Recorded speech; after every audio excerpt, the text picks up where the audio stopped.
자, 우리 이 시간 기도 들으시고 함께 우리 부활주일 이제 올라온 예배로 드리는데, 우리 부활주일 감사하며 묵상하며 함께 우리 주님께 예배드리도록 하겠습니다. 기도하겠습니다. 하나님 감사합니다.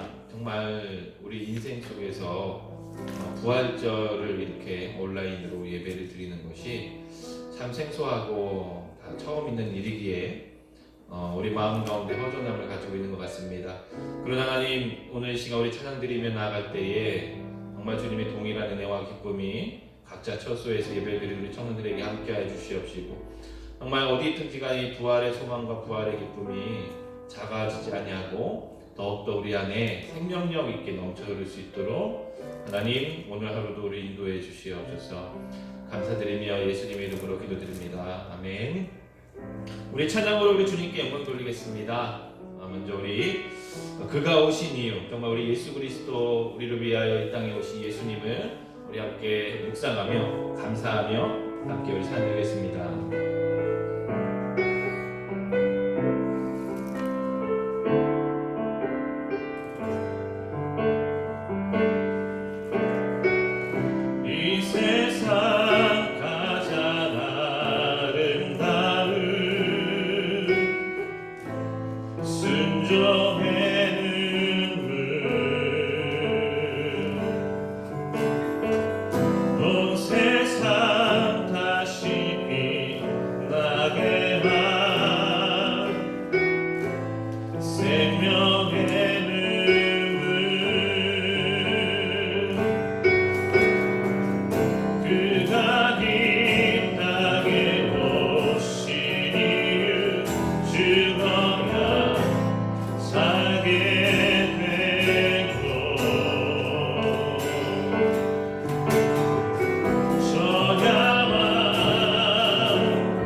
눈부신 십자가에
찬양의 가사처럼 우리를 위하여 이 땅에 오신 예수 그리스도 앞에 감사와 영광을 올려드리는 우리 청년들이 되기를 축복합니다. 우리 다음으로 함께 또 찬양드리겠습니다. 우리 마라나타 주 예수여, 정말 우리가 믿음으로 하나님 절망 가운데, 어둠 가운데, 힘든 가운데, 고통 가운데, 이 세상 가운데 주님 빛으로 우리 가운데 임재하여 주시고 함께 해주시옵소서. 우리 기도하는 마음으로 우리 함께 찬양드리겠습니다.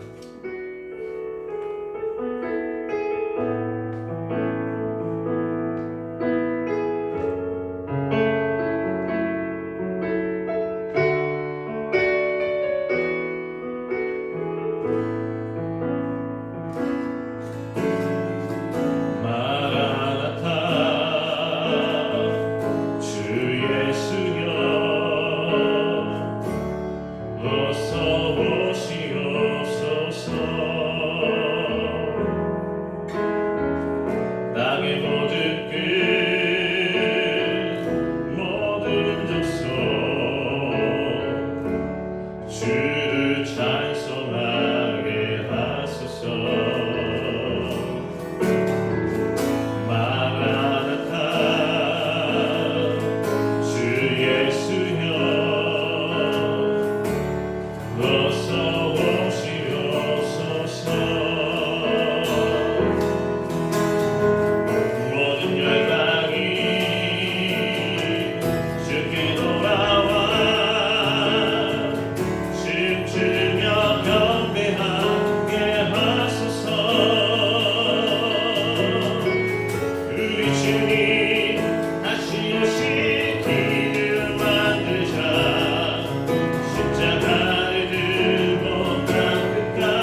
기도하며 나가겠습니다. 시험 기도할 때 하나님, 우리가 부활의 영광과 부활의 기쁨을 우리 안에 가득 채우기를 원합니다.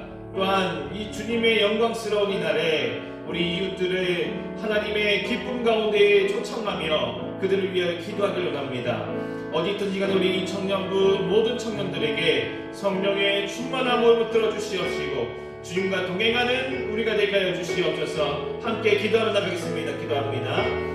아멘. 주 아버지 하나님, 우리 주님을 믿습니다. 주님이 우리 가운데 함께 하시며 우리 구원자 되시며 우리의 영혼의 구원을 위하여 부활 하나님의 그 역사를 이루신 주님을 우리가 찬양하며 고백하며 나아갑니다. 하나님, 부활절을 맞이하여서 비록 우리가 함께 모여 예배를 드리지 못하지만 하나님의 영광과 주님의 기쁨이 우리 가운데 가득 차 넘쳐나게 해 주시옵소서. 지금 이 시간도 예배를 드리는 우리 청년들의 각각의 모습과 우리들의 가정 가운데에 하나님의 성령의 역사로 부활의 기쁨이 넘쳐나게 하여 주시옵소서. 하나님, 오늘 이 시간에 우리가 아버지께 영광을 돌리며 말씀을 나누며 나갈 때에도 하나님의 기쁨과 대단함과 주님의 뜻이 우리 가운데에 이루어지게 하여 주시옵소서. 이 아버지 코로나 바이러스를 통하여 힘들어하고 어려워하는 우리 가운데에 잘 이겨내게 해 주시옵시고 우리가 절망 가운데 빠지지 아니하며 주님이 주신 힘과 능력으로 극복해 나갈 수 있도록 주여 역사해 주시고 함께하여 주시옵소서. 주님, 우리 아버지를 경배하며 찬양합니다. 우리가 죄인 되었을 때에도 우리를 사랑하사 우리를 위하여 십자가를 지시고 무엇보다 죽음 가운데 사망을 이겨내시며 부활의 영광으로 우리 가운데 오신 예수 그리스도를 우리가 경배하며 찬양합니다. 어디 있든지 간에 우리 온 마음을 다하여 그 주님을 경배하며 부활의 기쁨과 부활의 영광을 우리 이웃들에게 우리 가족들에게 증거할 수 있도록 주님, 우리 청년들 마음 가운데 발걸음 가운데 함께하여 주시옵소서. 모두가 힘든 시기를 살아가고 있습니다. 이 시기 가운데 우리 사람의 힘으로 버티는 것이 아니라 주님이 주신 힘과 능력으로 능히 이겨내고 우리가 승리할 수 있도록 우리를 인도하여 주시옵소서. 감사드리며 예수님의 이름으로 기도드립니다. 아멘.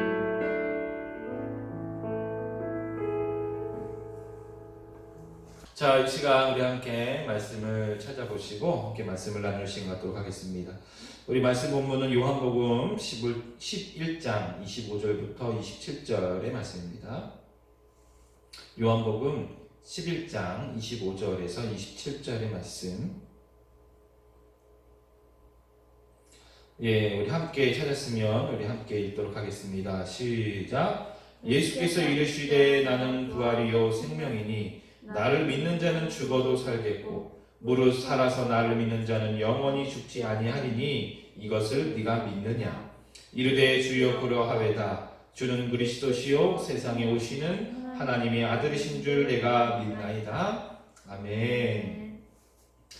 오늘 말씀 제목은 우리 부활의 신앙과 희망 또한 아니면 소망에 대해서 함께 우리 말씀을 나누고 싶습니다. 참 조용한 부활절을 지나고 있습니다. 그렇죠? 우리가 부활절 되면 기억나는 게 함께 우리 달걀도 함께 꾸며보고 시상도 하고 또 여러 가지 행사들을 통하여서 분주하게 우리 부활절을 이렇게 보내왔는데 이번 올해 2020년도 부활절은 어찌 보면 조용하면서도 더욱 우리가 그 의미를 깊게 생각할 수 있는 부활절이 아닌가 라는 생각을 하게 됩니다. 그래서 오늘 부활이라는 주제, 부활과 희망이라는 주제로 우리 함께 말씀을 나누고 싶습니다. 여기 헨리 데이비드 소로라는 유명한 학자가 계십니다. 그분이 이런 이야기를 했습니다. 대부분의 사람들은 조용한 절망 속에서 살아간다 라고 이야기했어요. 다시 한번 말씀을 드리면 대부분의 사람은 조용한 절망 속에서 살아간다 라는 것이죠. 여러분, 이번 우리 코로나 이 사태는 조용한 절망이 아니라 시끄럽고 큰 절망이에요. 근데 여러분들, 우리가 이러한 큰 사건과 큰 일이 아니더라도 우리들의 삶 가운데에는 계속적으로 조용하게 우리를 찔러대고 우리를 힘들게 하는 그런 절망의 요소들이 다 있다는 것이죠. 더 나아가서 여러분들, 우리 미국에 있는 심리학 심리학자, 미국의 심리학자인 헨리 할로우라는 유명한 심리학자가 계셨었어요. 그분이 우울증에 대해서 실험을 했었습니다. 그래서 그 우울증을 이제 실험을 하는데 원숭이를 가지고 이제 실험을 했는데 그 주제가 그 실험의 이름이 절망의 구덩이라고 이렇게 이름을 붙여줬어요. 그러니까 절망의 구덩이 아니면 절망의 우물 아니면 또한 외로움의 우물 이렇게 불렀거든요. 그래서 어떻게 실험을 했냐면 원숭이를 이제 가둬놓는 거예요. 역삼각형의 통에다가 가둬놔요. 그러니까 한마디로 움직일 수 없고 도망쳐 나올 수 없는, 어찌 보면 좀 동물학대예요. 그래서 이게 논란이 굉장히 많았는데 1960년대 실험이기 때문에 가능했던 거겠죠. 인간의 우울증이 동물에게도 나타나는가를 실험을 했던 겁니다. 그래서 이 원숭이를 그 역삼각형의 통에다가 한 달 그리고 1년 그렇게 가둬놨어요. 물론 먹이는 줬겠죠. 먹이는 줬습니다. 근데 여러분들 이렇게 실험을 하고 나니까 원숭이들이 하루나 이틀은 방을 그 통을 빠져나오려고 굉장히 많은 시도를 했습니다. 그러나 이게 점차적으로 그 시도가 계속적으로 실패하니까 그 원숭이들 가운데에 포기와 절망이 자리 잡기 시작하는 거예요. 그래서 여러분들 30일 정도가 지나서 원숭이들을 보니까 그 원숭이들의 정신이 완전히 붕괴됐고요. 몇몇의 원숭이들은 먹이를 줘도 식사를 거부해서 아사해서 굶어서 죽은 원숭이들도 나오기 시작했다는 것입니다. 이 절망의 구덩이에 1년간 동안 갇혀 있었던 원숭이들은 그 뒤에 풀어놨어도 움직일 수 없었으며 또한 어떠한 활동적인 행동도 하지 않았고 그 원숭이들 정상적으로 키움을 받은 원숭이들의 무리에 넣어놨더니 관계도 맺지 못하고 괴롭힘만 당하다가 결국에는 슬프게 인생을 마감했다. 그런 이야기가, 그런 실험이 있었습니다. 이처럼 여러분들 우리 삶 가운데에는요, 우리를 힘들게 하고 우리 마음 우울하게 하고 또 우리 가운데 절망이라는 어두움이라는 요소를 가져다주는 이런 구덩이 또한 이런 우물 같은 것들이 항상 존재해 왔다는 것이죠. 지금 우리가 살아가는 시대가 더 혼돈스럽고 점점점 더 어려워져가는 그런 시기라고 이야기합니다. 우리 청년들이 살아가는 시대가 어찌 보면 더 힘든 시대를 살아가고 있다라고도 이야기합니다. 곧 우리 삶 가운데의 절망이라는 것과 어두움이라는 요소가 가까이 있다는 거예요. 멀리 있지가 않습니다. 가까이 있는 것입니다. 이러한 힘듦과 어려움과 또 절망의 시기를 살아가는 우리 가운데에 오늘 이 부활이라는 의미를 우리가 좀 더 깊게 한 번 더 생각해 봤으면 좋겠어요. 여러분들 부활이라는 이미지를 우리 머릿속에 생각하면 어떤 것이 떠오릅니까? 그렇죠. 생명 그리고 빛이에요. 생명과 빛이라는 것이죠. 절망과 어둠과는 좀 상반되고 반대되는 그런 의미를 이 부활절에는 우리 가운데 전해주고 있습니다. 먼저 여러분들 부활절의 유래를 잘 아십니까? 이 부활절이 어떻게 생겨났는가라는 것이죠. 여러분 이 부활절은 우리 교회 곧 기독교가 축하하며 영광스러운 날로 기르는 날 중에서 가장 강력한 날이라고도 이야기합니다. 이와 함께 또한 우리가 크게 영광스러운 기쁨으로 누리는 날이 성탄절이 있잖아요. 이 성탄절과 부활절은 우리 교회에서 하나님께 드리는 여러 가지 예배와 활동 가운데에 우리 가운데 큰 의미를 또한 은혜를 가져다 주고 있는 것이죠. 여러분 이 부활절은 서기 325년 니케아 종교회의에서 결정이 된 거예요. 325년에 니카의 종교회의에서 결정이 되어서 봄의 첫날, 춘분이라고 하는데 3월 봄의 첫날을 지난 만월 후의 첫 주일, 뭔가 좀 어려워. 그래서 성탄절은 여러분 우리가 12월 25일 딱 정해져서 그날에 드리잖아요. 그런데 이제 여러분들 봄의 첫날 그리고 만월 후 첫 주일이라서 계속적으로 이 부활절의 날짜가 옮겨댕겨요. 좀 우리가 우리나라에서 음력으로 지키는 것처럼 그렇게 생각하시면 될 것 같습니다. 그래서 이 니케아 공의회에서 종교회의에서 결의를 하고 그 이후로부터 이제 우리가 부활절이라는 그런 절기로서의 예배를 주님께 올려드리기 시작했습니다. 여러분, 이 절기에는, 부활절기에는 새로운 출발과 또한 희망과 나눔을 강조하는 날이었어요. 그래서 교회마다 세례 예식을 거행하며 교회마다 주님 앞에서 다시 한번 마음을 다잡고 주님의 영광과 뜻을 위하여 살아가기를 결의하며, 무엇보다 세상에 나가서 헐벗고 소외받은 사람들을 구제하며 나눠주는 활동을 왕성하게 했던 것이 바로 이 부활절이라는 것입니다. 여러분, 우리 교회도 생각해보면 우리가 계속 부활절에 안양시청에다가 사랑의 쌀 나눔을 계속 해왔었어요. 올해는 이제 코로나 이 사태 때문에 그런 활동들이 다 중단됐으면 아쉽지만 항상 우리 교회들이 부활절에 나눔의 행사들을 열심히 노력하며 의미를 많이 두었던 것을 기억합니다. 곧 여러분들, 부활절에는요, 세상에서 소외받고 고통과 슬픔에 빠진 사람들에게 희망과 사랑의 마음으로 그들에게 나눔을, 힘을 전해주는, 소망을 전해주는 그런 날이었던 것입니다.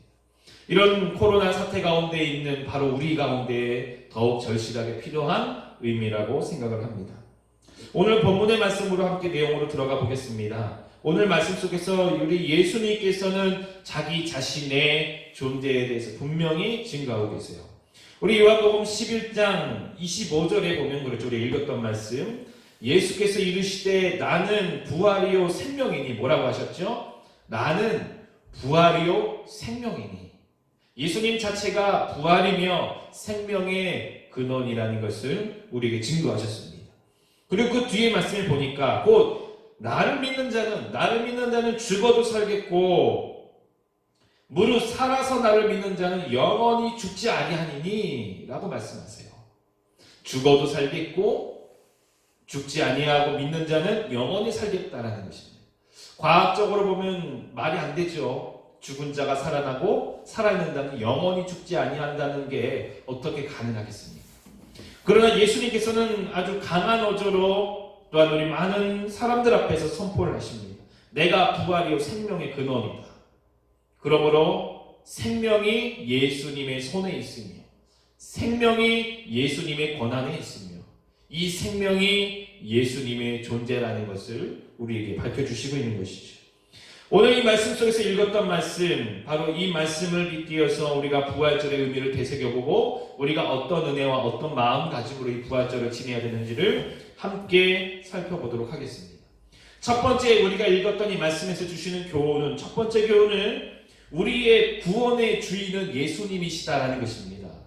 여러분들, 우리의 구원의 주인, 능력자는, 인도자는 누구라고요? 바로 예수 그리스도시라는 것입니다. 첫 번째, 이 구원은 우리 영혼의 구원자이십니다. 바로 우리의 생명이 이 땅에서 육체의 생명이 끝날지라도 우리의 영혼은 주님의 영원한 안식처, 영원한 생명으로 우리를 인도하신다는 것이죠. 두 번째는 여러분, 현재 우리 삶에서의 구원자이시라는 것입니다. 여러분, 이것을 우리가 강력하게 믿어야 돼요. 여러분들, 교회를 오래 다니고 주님이 나의 주인이시며 나의 구원자라고 선포하는 많은 우리 그리스도인들이 우리가 죽은 후에 천국에 갈 것은 다 고백을 합니다. 구원을 그렇게 받을 것이라는 것은 다 고백을 하는 것이죠. 문제는 지금 현재 내 삶 속에서 내가 당하고 있고 내가 겪고 있는 고통과 고난과 이 아픔에서 그 실제적인 내 삶에서도 예수님이 나의 구원자라는 것을 우리는 강력하게 믿어야 된다는 것입니다. 여러분들, 어떻게 우리가 보이지 않고 만질 수 없는 곧 이상과 같고 허상과 같은 그 예수님의 존재가 실제적인 우리의 삶에서 우리를 구원할 수 있는 능력이 되느냐, 우리는 질문할 수가 있는 거예요. 여러분들, 이 질문 가운데 우리가 가져야 될 핵심은 바로 믿음입니다.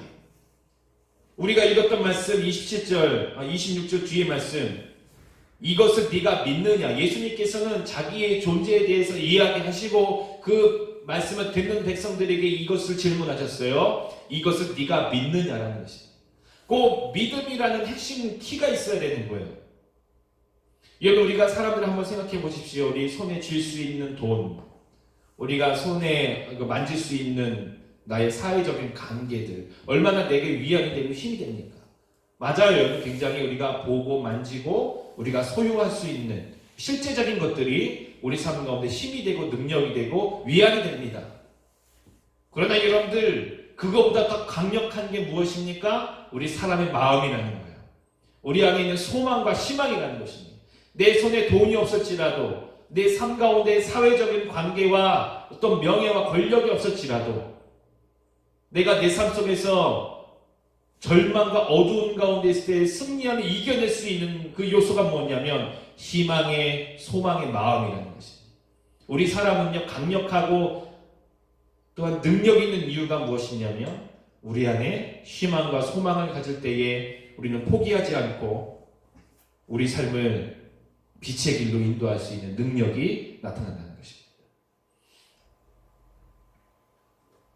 곧 여러분, 우리 현재의 삶을 구원할 수 있는 그분이 예수 그리스도라는 것을 여러분 믿으셔야 돼요. 그러면 여러분 그 적용점, 우리가 해야 될 것이 무엇입니까? 여러분들 삶의 앞에 있는 실제적인 어려움을 가지고 주님 앞에 기도하십시오. 아무리 작은 것일지라도 내 삶 가운데 조용한 절망으로 다가오는 그런 바늘과 같은 아픔들을 가지고 기도하십시오. 내 힘으로 해결할 수 있을 것 같은 문제점이라도 주님 앞에 먼저 기도하고 나아가십시오. 이것이 주님이 내 삶의 실질적인 구원자라는 것을 고백하며 인정하며 나아가는 발걸음이라는 것입니다. 또한 여러분들, 이 삶 가운데 주님께서 주신 두 번째 의미는 무엇입니까? 바로 예수님의 부활은 우리에게 승리의 메시지이며 승리의 증거를 주신다는 것입니다. 여러분들, 이 세상에 어느 누가 사망을 이길 수 있겠습니까? 이 세상에 어느 누가 죽음을 정복할 수 있겠습니까? 예수님의 부활의 이 사건은 바로 예수 그리스도를 따른 우리 그리스도인들에게 승리를 선포하며 승리를 안겨다 주는 그런 역사적인 은혜의 시간이라는 것입니다. 곧 인간이 해결할 수 없는 그 죽음의 요소를 예수님께서는 해결하시며 영생과 생명이라는 메시지를 우리에게 선포해 주셨다는 거예요. 그러므로 여러분들, 우리 삶 가운데에 우리가 감당할 수 없는 어려움이 다가올 수 있어요. 아픔이 다가올 수 있습니다. 그때마다 누구를 묵상하시고 누구를 생각하셔야 됩니까? 예수님을 생각하시고 예수님을 묵상하시기 바랍니다. 죽음보다 더 두려운 건 우리 삶 가운데 없을 것입니다. 그 죽음을 이기신 예수님을 믿음으로 선포할 때에 우리의 삶은 승리의 길로 나아가는 시작점이 될 것입니다. 여러분들의 마음을 우울하게 하고 괴롭히는 것이 있습니까? 부활의 소망으로, 부활의 신앙으로 선포하시기 바랍니다. 나는 승리자다. 나는 승리의 길을 걸어가고 있다라고 여러분들 내 자신에게 선포하시기 바랍니다. 과정은 힘들 수 있어요.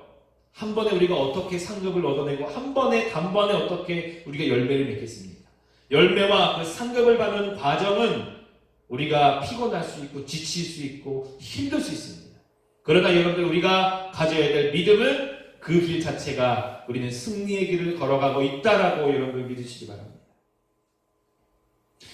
마지막 세 번째로 우리에게 주시는 주님의 메시지는 바로 그런 것입니다. 예수님의 부활은 우리의 인생길에서 우리가 혼자가 아니라 홀로 걸어가는 그 길이 아니라 우리와 함께 하심을 우리 주님께서 우리에게 말씀해 주시고 있는 거예요. 이 부활은 누구를 위한 부활입니까? 바로 예수님께서 사랑하시는 저와 여러분들을 위한 부활이라는 것입니다. 영생은 생명을 누구에게 주시기 위하여서 십자가를 지시고 부활하신 것입니까? 바로 예수님을 따르며 예수님을 사랑하는 저와 여러분들을 위하여서 예수님께서는 십자가의 고난과 죽음과 부활을 이루신 것이라는 것입니다. 곧 여러분, 우리는 홀로 걸어가는 인생길이 아니라는 거예요. 우리는 혼자 외롭게 아둥바둥하면서 살아가는 그 길이 아니라는 것입니다. 우리 눈에 보이진 않지만 항상 우리 삶의 인생의 길 가운데 예수님께서 함께 우리와 동행하여 주시고 우리를 응원해 주시고 시시때때로 우리가 절망의 구덩이에 빠지지 않도록 우리의 손을 잡아주시는 그분이 예수님이라는 것을 믿으시기 바랍니다. 곧 우리와 함께 하시고 우리와 동행하시다는 건 뭐예요? 바로 우리를 사랑하시기 때문에 곧 저와 여러분들은 이 땅에서 사랑을 받는 존재들이라는 것입니다. 내가 스스로 판단할 때 내가 못났는 것 같고 내가 할 줄 아는 것이 별로 없는 능력이 없는 그런 사람 같아 보일지라도 예수님께서 여러분들을 바라보실 때에는 정말 사랑스러운 존재들이고 여러분들을 존귀히 여기신다는 것을 여러분들을 믿으시기 바랍니다. 주님은 여러분들을 어떠한 능력으로 평가하지 아니하실 것입니다. 여러분들이 있는 그대로 사랑하시며 있는 그대로 여러분들을 품어주신다는 거예요. 여러분, 오늘 우리가 읽었던 이 본문의 말씀, 나는 부활이요 생명이니 나를 믿는 자는 죽어도 살겠고 살아서 믿는 자는 영원히 죽지 아니하리니 이것을 네가 믿느냐? 바로 믿느냐라는 것입니다. 이것을 예수님의 말씀을, 예수님의 존재를 믿을 때에 지금 우리가 열거했던 주님의 교훈과 메시지들이 우리 삶 가운데 다 증거되며 또한 나타날 줄로 믿습니다. 여러분 자신에게도 항상 그렇게 선포하세요.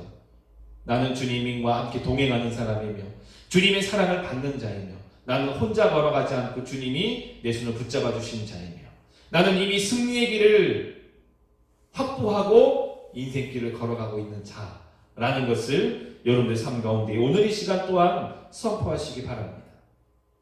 오늘 우리가 주님을 향한 이 믿음을 가질 때 우리는 아주 강력한 힘과 무기를 갖게 되는 것입니다. 하박국 2장 4절에 보면 거기서 의인, 곧 하나님을 믿는 자들에 대해서 이렇게 이야기를 합니다. 의인은 그의 믿음으로 말미암아 살리라 라고 이야기하세요. 너무 잘하는 말씀이죠. 바로 다시 한번, 의인은 그의 믿음으로 말미암아 살리라. 예수 그리스도를 믿는 그리스도인들은 무엇으로 산다는 것이죠? 믿음으로 산다는 거예요. 세상의 많은 사람들, 모든 사람들이라고 표현해도 좋을 것 같아요. 세상의 모든 사람들은 다 자기가 의지하고 믿는 구석이 있을 때에 힘을 얻어서 살아갑니다. 그 믿는 구석이 돈일 수도 있고요, 관계일 수도 있고요, 명예, 권력일 수도 있고요, 아니면 내 가족일 수도 있고요. 그러니까 어떤 것이든지 다 마음 가운데 믿는 구석을 가지고 살아가요.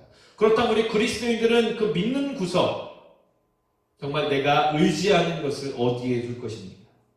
오늘 이 말씀은 의인은 믿음으로 말미암아 살리라고 너희들의 힘의 근원, 의지하시는 그 근원을 믿으라는 거예요. 믿음으로. 그 믿음의 대상이 누구입니까? 부활절의 빛으로 오신, 부활의 희망으로 오신, 부활의 소망으로 오신 바로 우리 예수 그리스도라는 것입니다. 바로 우리가 예수 그리스도를 믿음으로 살아갈 때에 우리는 이 세상에서 아주 강력한 또한 힘을 가지고 살아가는 그러한 존재들이라는 것이죠. 마지막으로 여러분들, 어떻게 하면 그럼 우리가 주님을 믿고 부활의 소망으로, 희망으로 살아갈 것인가 라는 것입니다. 칼빈은 이런 이야기를 했습니다. 아주 유명한 사람이죠. 칼빈은 소망은 언제나 신앙을 새롭게 하고 활기차게 하며 항상 거듭 더 힘있게 일어서게 함으로써 신앙이 끝까지 견디도록 도와준다라고 이야기했습니다. 여러분들, 부활의 신앙이죠. 그러니까 믿음이라는 것은 무엇이 있어야 하냐면 소망이 있어야 된다. 희망이라고 표현할 수도 있겠죠. 또한 여러분, 윌겐 몰트만이라는 아주 유명한 신학자가 계십니다. 그분은 이런 이야기를 했습니다. 희망은 이 신앙으로 하여금 그리스도의 위대한 미래를 향해 자신을 열게 한다. 그러므로 희망은 신앙에 떨어질 수 없는 동반자이다. 만약 이 희망이 없다면 비록 우리가 신앙에 관해 아무리 재치 있고 점잖은 말을 한다고 하더라도 전혀 신앙을 갖고 있지 않다고 단언해도 좋을 것이다. 신앙은 희망을 세우는 기초이고 희망은 신앙을 키우고 지원한다. 여러분, 우리의 믿음을 어떻게 하면 더 키울 수 있고 더 확고하게 할 수 있겠습니까? 그 포인트는 여러분들의 인생, 여러분들의 삶의 희망, 소망을 우리 주 예수 그리스도께 두시기 바랍니다. 우리는 우리 인생길이 어떻게 갈지는 다 장담 못해요. 그러나 확실한 것은 내가 어느 길, 어느 분야를 갈지라도 내 삶의 인생의 희망과 소망은 우리 주 예수 그리스도께 있다라고 선포하시기 바랍니다. 그 주님을 향한 희망이 크면 클수록 우리의 믿음은 강하여질 것이고 또한 우리의 신앙은 더욱더 강력한 힘을 얻게 될 것이라는 것입니다. 이 부활절을 맞이하여서 여러분들, 우리에게 생명을 주시며 부활의 소망으로 오신 예수 그리스도를 여러분들의 삶 가운데에 진정한 구원자로 선포하시고 확신하시고 믿으시기 바라요. 또 더 나아가서 그 예수 그리스도의 사랑을 여러분들 이웃들을 위하여, 힘들어하는 영혼들을 위하여 기도해 주시고, 능력이 되는 한 그들에게 손을 내밀어 주시고, 이 세상을 향하여 우리가 빛과 소금의 역할을 감당하는 그런 사랑이 넘치는 그런 주님의 백성으로, 제자로 살아가는 여러분들 되기를 축복합니다. 기도하겠습니다. 하나님 아버지 감사합니다. 오늘은 우리 주 예수님께서 자기 자신에 대한 선포의 말씀을 가지고 정말 이 부활의 소망으로 오신 우리 예수 그리스도를 우리가 믿고 따를 때에, 우리의 인생을 주님 앞에 내어 맡기고 예수님께서 우리의 희망이라고 선포할 때에 정말 우리의 신앙은 더 강하여지고 강성하여지고 주님이 주신 능력으로 살아갈 줄로 믿음으로 함께 말씀을 나눴습니다. 하나님, 우리 청년들 어디 있든지 간에 우리의 인생을 주님 앞에 내어놓고 주님이 우리의 빛이요 우리의 희망이요 우리의 소망이심을 선포하며 오늘 하루도 또한 이 부활절 이후의 우리 삶을 주님과 함께 동행하는 우리 청년들이 되게 하여 주시옵소서. 이제는 예수 그리스도의 은혜와 하나님의 무한하신 사랑하심과 성령님의 충만함과 인도하심이 오늘도 부활의 소망을 가지고 주님께 감사하며 우리 이웃들에게 주님의 사랑을 증거하기 위하여 나아가는 우리 청년들 머리 위에 무엇보다 우리 인생과 우리 삶의 희망을 주님 앞에 두고 결단하며 살아가기를 작정하는 우리 청년들 머리 위에 영원토록 함께 하시기를 간절히 축원하옵나이다. 아멘.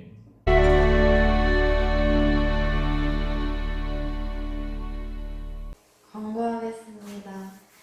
4월달 생일자는 신원성 자매와 최강성 형제입니다. 모두 축하해주세요. 4월 생일이신 분이 더 있으시다면 개인적으로 연락주세요. 이번 주는 부활절로 저희가 이벤트를 준비했어요. 예배를 들으시고 부활절에 맞춰 삼행시를 댓글로 달아주시면 됩니다. 예를 들어 부활하신 예수님을 우리가 더 믿으며 활활 타오르는 그 믿음으로 절대 잊지 맙시다. 12일 주일 11시 59분까지 단 3명에게 저희가 기프티콘을 쏩니다. 많은 참여 부탁드립니다.